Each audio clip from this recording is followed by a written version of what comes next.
کہ ہم جو علی ابن ابی طالب سے کہتے ہیں یا علی مدد، یعنی یا علی جو رزق آپ کو ملا ہے تھوڑا سا ادھر بھی دے دیجئے، ملکیت میں آپ کی ہے، پوزیشن میں آپ کی ہے، اگر ہم کسی سے اس کا رزق مانگ لیں کہ حضور آپ کے پاس 10 روٹیاں رکھی ہیں ایک ہم کو دے دیجئے، تو یہ کون سا شرک ہے؟ حضور آپ کے پاس 10 گھر ہیں ایک گھر ہم کو دے دیجئے، آپ کے پاس 50 گاڑیاں ایک گاڑی ہم کو دے دیجئے، آپ کے پاس 10 سویٹر ہیں 50 شالیں ہیں ہم کو ایک شال دے دیجئے، یہ شرک ہے؟ کوئی نہیں کہتا شرک ہے۔ تو علی ابن ابی طالب کو رزق ملا، ضربت علی یوم خندق افضل من عبادت الثقلین الی یوم القیامہ، تمام امت کی عبادت ایک طرف، کب تک کی امت؟ قیامت تک کی۔ اس میں عرفاء بھی ہیں، صوفیہ بھی ہیں، درویش بھی ہیں، امہات المومنین بھی ہیں، صحابہ کرام بھی ہیں، ازواج مطہرات بھی ہیں، ان سب کی عبادت ایک طرف، علی ابن ابی طالب کی عبادت نہیں، ضربت ایک طرف، برابر ہے نہیں، تب بھی یہ افضل ہے۔ تو حضور جس کی ایک ضربت، کتنے سیکنڈ کا وقت لگا؟ ایک ضربت، جس کی ایک ضربت کو ترازو میں رکھیں تو ہم اور آپ جیسے اربوں کھربوں لوگ مقابلہ نہ کر پائیں۔ تو میں نے کئی دفعہ یہ جملہ آپ کی خدمت میں پیش کیا ہے کہ جو لوگ سن رہے ہیں، تو جب وہ پیشانی اپنی سجدے میں رکھ کر اور خداوند تبارک و تعالیٰ کی بارگاہ میں التجا کرے گا، اللہم انی اسألک برحمتک التی وسعت کل شیء، جب یہ دعائے کمیل پڑھے گا علی ابن ابی طالب، جب مولا دعائے صبح پڑھیں گے، جب مولا حج کریں گے، جب طواف کریں گے، جب خلوت کریں گے پروردگار عالم کے ساتھ، جب اپنی نمازیں پڑھیں گے، تو وہ کس مقام پر ہوگی؟ یعنی علی ابن ابی طالب کے پاس اتنا رزق ہے کہ علی ابن ابی طالب کہیں پروردگار عالم میری ایک ضربت کے صلے میں میرے چاہنے والوں کو پل صراط پہ ذرا سکون سے گزار دے، تو پھر علی ابن ابی طالب کا رزق تو اتنا ہے کہ تب بھی کم نہ ہوگا، کیونکہ افضل ہے عبادت ثقلین سے۔ کائنات کی عبادت ایک طرف، علی ابن ابی طالب کی ضربت ایک طرف۔ بھئی خدا اگر مول تول کرنا چاہے، بھاؤ لگانا چاہے علی ابن ابی طالب کی عبادتوں کا، تو ایک ضربت پر ہی ہماری اور آپ کی بات ختم ہو جائے گی۔ یہ علی ابن ابی طالب کا مقام ہے، اور یہ گھرانہ عظیم المرتبت گھرانہ، جناب عقیل حضرت ابو طالب کے سب سے بڑے بیٹے، جناب عقیل، پھر اس کے بعد جناب طالب، پھر جناب جعفر طیار، پھر جناب امیر، اور تمام بھائیوں میں 10-10 برس کا، علماء نے لکھا ہے مورخین نے کہ فرق تھا 10-10 برس کا۔ واقعاً دیکھیے جو لوگ سن رہے ہیں، مجھے نہیں پتا کون کس مقام پر ہے سید الشہداء کی محبت کے، ہم کو نہیں پتا، یہ تو میں بس یہاں پہ بیٹھا ہوں اور امامہ وغیرہ پہن کے داڑھی واڑی ہے اور بول دی، تقریر کر دی۔ اس کارخانے کو ذرا سا الگ طریقے سے سنیے، ہمیں نہیں پتا کہ آپ کے مولانا نے کیا بات کی، ہمیں نہیں پتا کہ آپ میں سے کسی کی دعا کے ذریعے یہ تقریر قبولیت کا درجہ پائے، لہٰذا اس گھرانے کے معیارات کو ہم نہیں سمجھ سکتے۔ ابھی تو سمجھایا میں نے آپ کو، ایک ضربت پر کائنات لپٹا دی رسول خدا نے۔ تو اس گھرانے کے تیور کو سمجھیے، اس گھرانے کے لب و لہجے کو سمجھیے، اس گھرانے کی بخششوں کو سمجھیے، مسلسل بندگی کے ساتھ، مسلسل عبودیت کے ساتھ اس گھرانے سے جڑے رہیے، دعا کیجئے کہ ہماری یہ عزاداری مورد قبول قرار پائے۔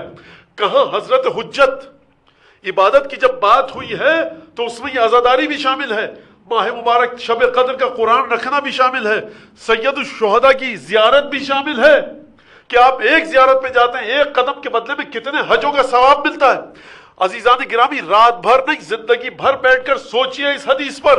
علی ابن ابی طالب کی شخصیت سنبھالے نہیں سنبھلے گی کہ جس کی ایک ضربت ایک طرف، تمام ائمہ کی، ہم جو زیارتوں کے لیے جاتے ہیں، ہم جو جاتے ہیں زیارتوں کے لیے، ہم جو حج کرتے ہیں، ہم جو عمرے کرتے ہیں، ہم جو صدقے دیتے ہیں، ہم جو خیرات کرتے ہیں، ایک نیکی کریں گے 10 گنا ثواب ملے گا، یہ 10 گنا کو 100 گنا کر سکتا ہے بغیر حساب۔ قرآن نے ذکر کیا بغیر مالا یحتسب، قرآن نے ذکر کیا بغیر حساب کتاب کے دیں گے، یعنی ایک ضربت اس مقام پر ہے کہ خدا اگر لٹانا چاہے اپنے خزانے تب بھی علی کی ضربت ہمیشہ آگے رہے گی۔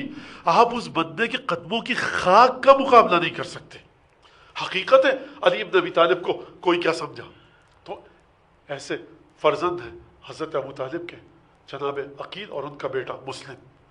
جب جناب مسلم کو بھیجا سید الشہداء نے کوفے، جو خط لکھا، آپ ہمیشہ مسلم کی شہادت کی مجلس سنتے ہیں عرفے کے دن، شب عرفہ، لیکن یہ احترام ہے جناب مسلم کا، اور خود دو لحاظ سے، بنی ہاشم سادات سے، دوسرے داماد جناب امیر، دختر گرامی جناب رقیہ وہ عقد میں تھی، حبالہ عقد میں تھی جناب مسلم کے، یعنی جناب مسلم بہنوئی ہے کس کے؟ امام حسن امام حسین کے، کس کے؟ جناب ابو الفضل عباس کے، یعنی داماد ہے کس کے؟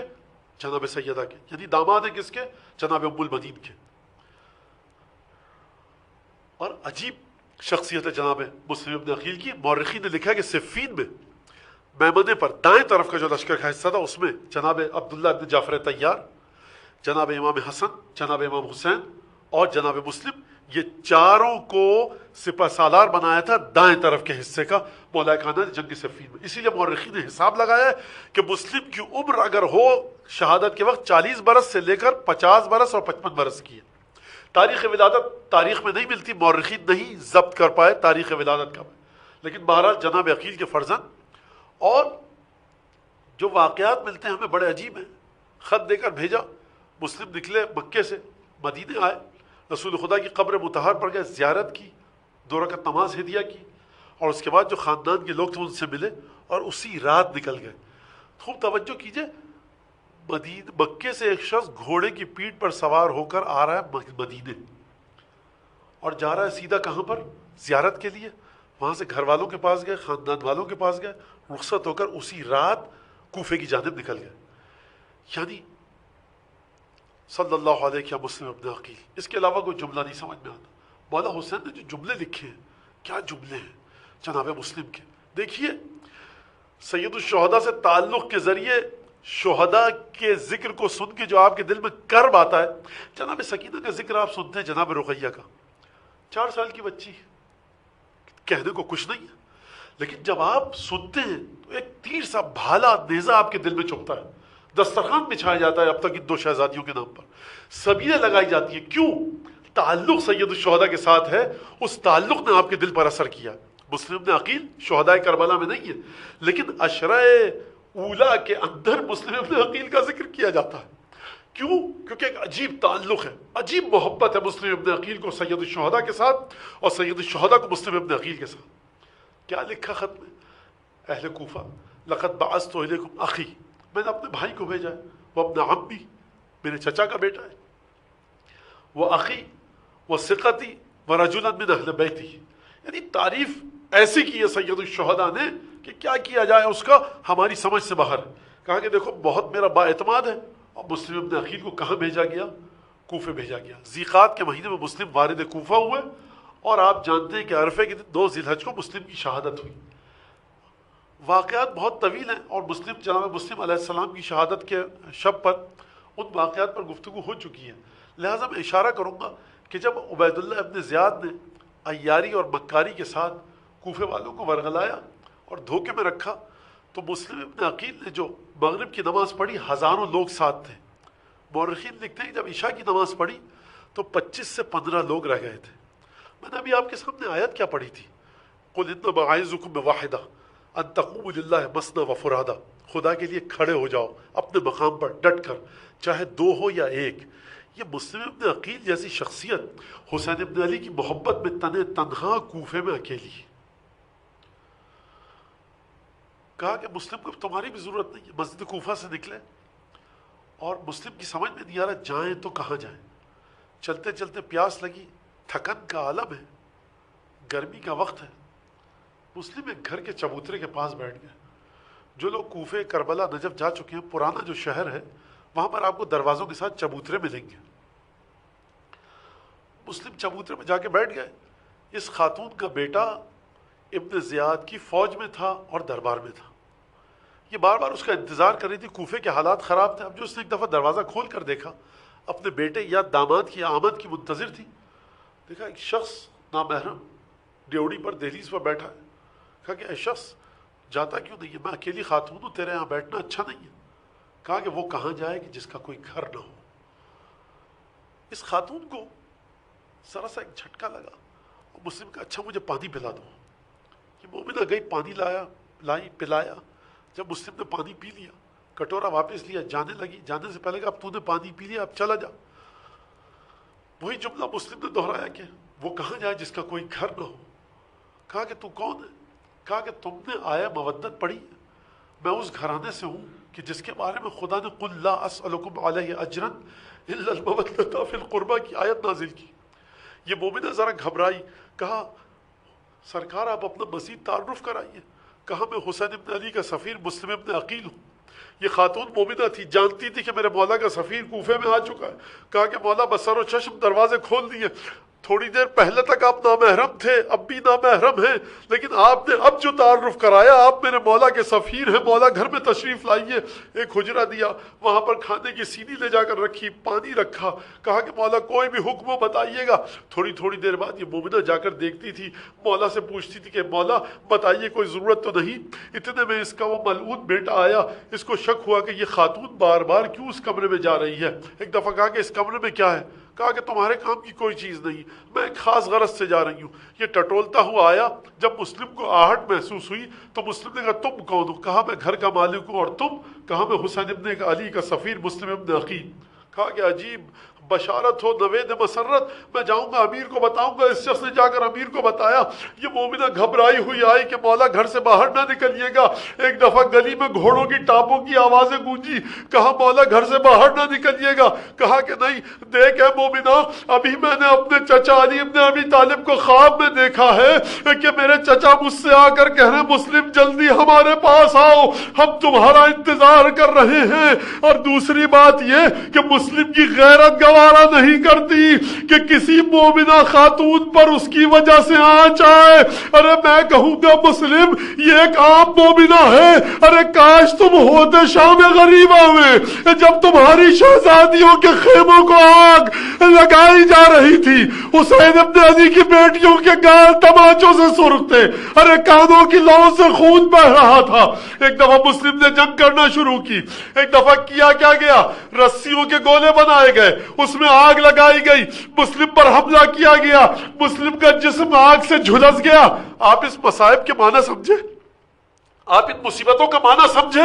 یعنی مسلم فنا ہے محبت اہل بیت میں، مسلم اپنی زبان حال سے کہہ رہے ہیں شہزادی اگر آپ کے خیموں کو شام غریبہ میں جلایا جائے گا تو یاد رکھیے کہ آپ کا یہ غلام اپنے جسم پر آگ کی حرارت کو برداشت کرے گا۔ ارے مسلم کا لب کٹا، دانت شہید ہوئے، پہلو میں نیزہ لگا، ایک دفعہ زخم پر زخم لگے، مسلم کو گرفتار کر کے دارالامارہ لے جایا گیا۔ عبید اللہ ابن زیاد تخت پر تھا، کہا مسلم سلام کرو، کہا میں کسی کو سلام نہیں کروں گا، میرا امیر اور امام صرف حسین ہے۔ ایک دفعہ کہا مسلم اپنی وصیتیں کرو، کہا میری پہلی وصیت یہ ہے کہ حسین ابن علی رسول کی بیٹیوں کو لے کر کوفے کا سفر طے کر چکے ہیں، ان سے کہو کہ اب واپس لوٹ جائیں، اب کوفے آنے کے لائق نہیں رہا۔ میری دوسری وصیت یہ ہے کہ دیکھو بات سنو، مجھ پر کئی سو درہم قرضہ ہے، میرے مرنے کے بعد میری تلوار زرہ اور خود کو بیچ کر میرے قرضے کو ادا کرنا۔ اور میری تیسری وصیت یہ ہے اللہ اکبر کہ جب میں مر جاؤں تو میری لاش کو دفن کرنا، میری لاش کی بے حرمتی نہ کرنا۔ ایک دفعہ حکم دیا گیا کہ مسلم کو دارالامارہ کی سیڑھیوں سے لے کر چھت پر لے جایا گیا ہے، مسلم کو کوٹھے پر لے جایا گیا۔ ایک دفعہ مسلم بات جا رہے ہیں، سیڑھیاں طے کر رہے ہیں، ذکر مسلم کیا ہے؟ لا حول ولا قوت الا باللہ، سبحان اللہ والحمد للہ ولا الہ الا اللہ واللہ اکبر۔ تیسرا ذکر کیا ہے؟ اللہم صلی علی محمد وآل محمد۔ عزیزان گرامی آپ گریہ کر رہے ہیں نا؟ مولا کائنات نے رسول اللہ سے پوچھا یا رسول اللہ آپ میرے بھائی عقیل سے محبت کرتے ہیں؟ رسول نے جواب دیا دو محبتیں ہیں مجھے تمہارے بھائی سے، عقیل سے۔ پہلی تو یہ کہ میرا چچا ابو طالب محبت کرتا تھا، دوسرا یہ کہ عقیل کی نسل سے ایک بیٹا پیدا ہوگا جو تیرے بیٹے کی محبت میں مارا جائے گا، صالح مومنین اس پر گریہ کریں گے، ملائکہ درود بھیجیں گے۔ مسلم کو دارالامارہ کی چھت پر لے کر جایا گیا۔ ایک دفعہ مسلم نے بلندی سے صحرا کو دیکھا، سب نے کوفہ کی طرف دیکھا، صحرا کی طرف دیکھا، السلام علیکہ یا ابا عبداللہ۔ آپ نے سنا مسلم نے شہادت سے پہلے حسین کی طرف رخ کر کے سلام کیا۔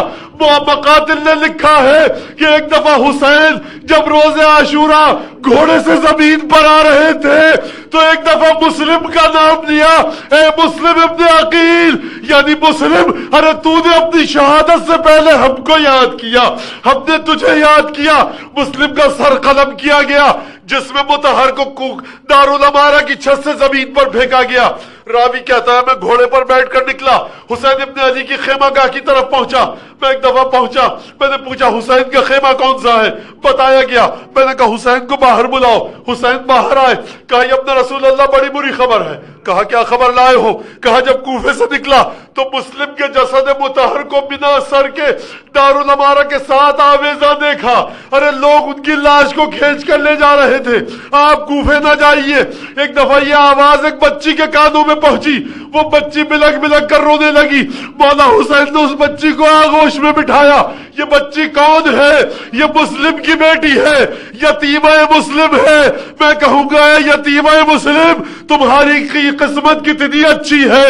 جب یتیم ہوئی تو حسین نے بوسے لیے، سر پر ہاتھ پھیرا، آغوش مولا نصیب ہوئی. لیکن ہائے سکینہ اور رقیہ، جب یتیمی ملی تو پہلا تحفہ یہ ملا، گال تماچوں سے سرخ ہوئے، کانوں سے خون بہا، چادر چھنی، کرتے کے دامن.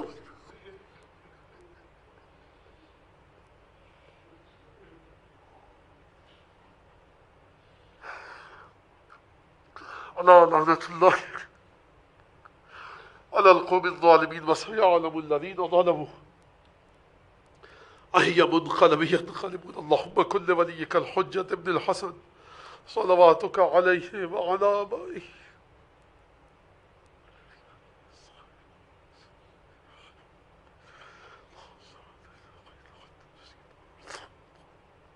پروردگار اس مجلس کو حضرت حجت کے دکھی درد کے لیے پرسے کا باعث قرار دے. ماتم حسین